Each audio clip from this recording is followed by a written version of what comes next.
అందరికీ నమస్కారం అండి. మన వారాహ్యమ్మకి నమస్కారం చేసుకుంటూ ఈ వీడియో స్టార్ట్ చేస్తున్నాను. ఇక ఈరోజు వీడియోలో మనం చూడబోయేది ఏంటి అంటే అమ్మవారి ఒక అద్భుతమైన కథ. ఏ అమ్మవారి కథ అంటే రాధాదేవి కథ. రాధాదేవి అమ్మవారు 5 శక్తులలో ఒకరు. అమ్మవారి పరిపూర్ణ రూపములు 5 అని దేవి భాగవతంలో కూడా వర్ణించబడింది. దుర్గా, లక్ష్మి, సరస్వతి, గాయత్రి, రాధ అని 5 శక్తులు. మొదటి 4 లోక వ్యవహారానికి సంబంధించినటువంటివి. దుర్గాదేవి ఇచ్ఛ, జ్ఞాన, క్రియాత్మకమైన జ్ఞానశక్తి. లక్ష్మి ఐశ్వర్య శక్తి, సరస్వతి జ్ఞానం, విద్య, శక్తి. గాయత్రీదేవి సూర్యమండల అంతరం అయిన ప్రాణశక్తి. ఈ 4 ఈ విశ్వాన్ని నడుపుతూ ఉంటాయి. ఇక 5వది రాధాదేవి పరమాత్మ యొక్క ఆనంద స్వరూపం. ఆమె స్వరూపం పరమాత్మ ప్రేమ వల్లనే ఈ జగమంతా నడుస్తున్నది. ఆ ప్రేమ, ఆనందం ఈ రెండిటి యొక్క సాకార రూపమే రాధాదేవి. రాధాదేవి ఒక పాత్ర కాదు. రాధాదేవి ఎక్కడుంటుంది? భాగవతంలో ఉందా లేకపోతే పురాణాలలో ఉన్నదా అని వెతకటం కాదు. ఆమె విశ్వమంతా ఉంటుంది. రాధాదేవి పరమాత్మ యొక్క పరమానంద శక్తి, ప్రేమానంద శక్తి. అందుకు రాధాదేవి ఉపాసన అత్యంత శుద్ధము. పైగా శుద్ధమైన మనసు గలవారు మాత్రమే రాధాదేవిని అర్థం చేసుకోగలరు. ఈ రాధాదేవి అమ్మవారి యొక్క పూర్ణ రూపంగా చెప్పబడుతున్నది. లలితా సహస్రనామంలో కూడా ఆబాల గోప విదిత, ప్రేమరూప, ప్రియంకరి అని చెప్పబడుతున్న నామములు రాధాదేవి నామములే అని విజ్ఞులు వ్యాఖ్యానిస్తారు. ఈ రాధాదేవి గోకులంలో కృష్ణ పరమాత్మతో ఉంటుంది.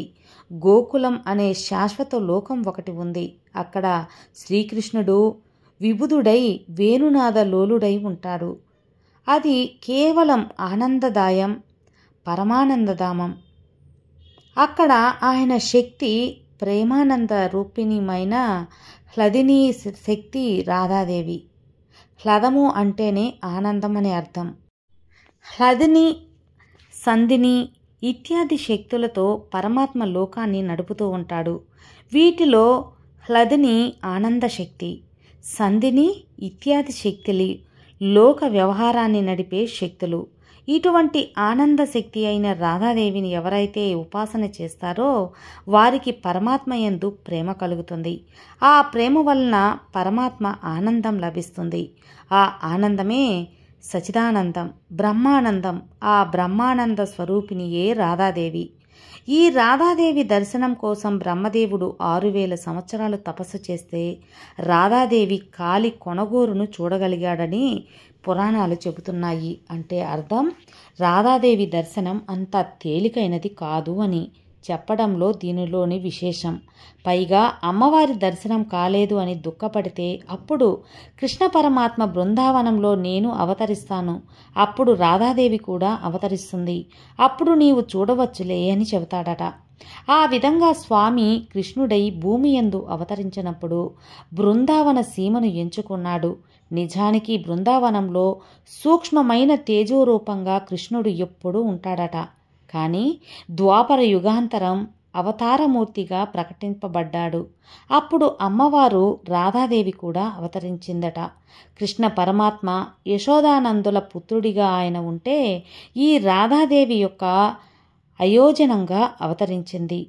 వృషభానుడు అనే గోపరాజుకి అనేక జన్మల తపస్సుకు ఫలితంగా అమ్మవారు ఒక పద్మమునందు ఆవిర్భవించి గోచరించారు. వృషభానుడు పరసనాపురం అనే ఒక రాజ్యానికి రాజు. ఆ పరసనాపురమే నేటికి బృందావనంలో బర్సనాథం అని చెప్పబడుతున్నది. బ్రహ్మగిరి అనే పర్వతమది. ఆ పర్వతాన్ని ఆధారంగా చేసుకొని ఈ పరసనాపురం ఉన్నది. దానికి గోపరాజుగా ఉన్నటువంటి వాడు వృషభబానుడు. ఆయన కుమార్తెగా ఈవిడ లభించింది. ఎలాగైతే సీతాదేవి అయోనిజంగా జనక మహాపతికి లభించినదో అదేవిధంగా రాధాదేవి కూడా లభించింది. అలా లభించిన రాధాదేవి కృష్ణ పరమాత్మను ఉపాసన చేస్తున్న ప్రేమానంద శక్తి. రాధాకృష్ణుల దివ్యమైన అనుబంధం లౌకికమైనది కాదు. లౌకికమైన ధర్మము కానీ అధర్మము కానీ రెండూ అక్కడే కనిపించవు. లౌకికమైన ద్వంద్వములు ఏవీ లేవక్కడ.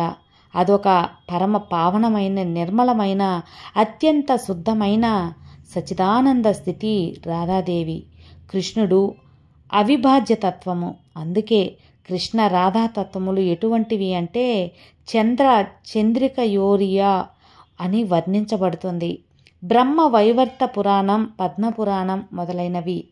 రాధాదేవి తత్వం సామవేదం, ఋగ్వేదంలో కూడా చెప్పబడి ఉన్నది. దేవం దేవం రాధేశే చోద్యనంత్ అని.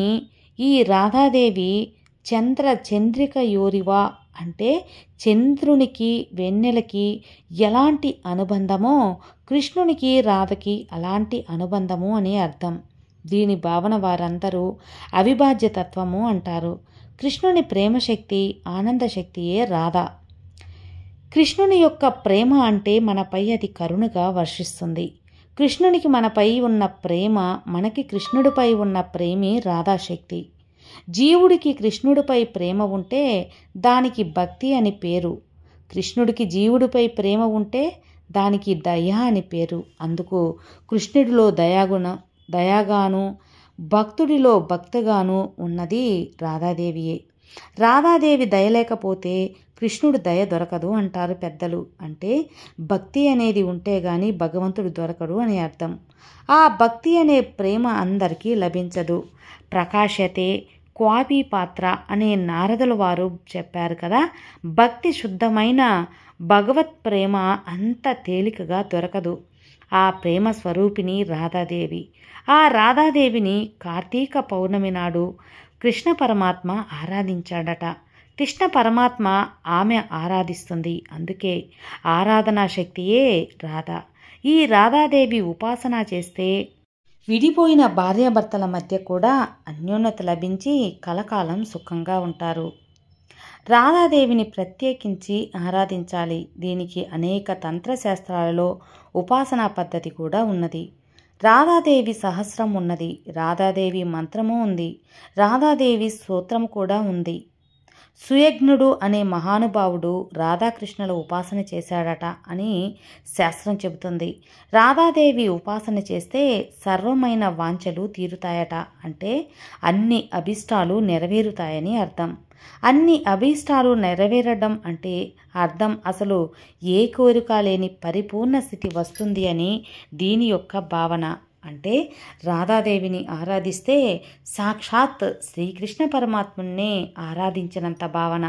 అలాగే రాధాదేవిని, శ్రీకృష్ణుణ్ణి ఎవరైతే ఆరాధిస్తారో, తలుచుకుంటారో, ప్రేమపూర్వకంగా భక్తిపూర్వకంగా ఆరాధిస్తారో వారి ఇంట్లో సుఖ సంతోషాలు ఎప్పుడూ నెలకొంటాయి. విన్నారు కదా అండి. ఈ కథ విన్నవారికి మరింత వారి బంధం బలపడుతుంది. రాధాకృష్ణుల వలె అన్యోన్యంగా వారి మధ్య ప్రేమ అనేది చిగురిస్తుంది. విడిపోయిన కుటుంబాలు కూడా కలుస్తాయి. అందరికీ అమ్మవారి ఆశీస్సులు ఉండాలని మనస్ఫూర్తిగా కోరుతూ సర్వే జనా సుఖినో భవంతు. జై వారాహి.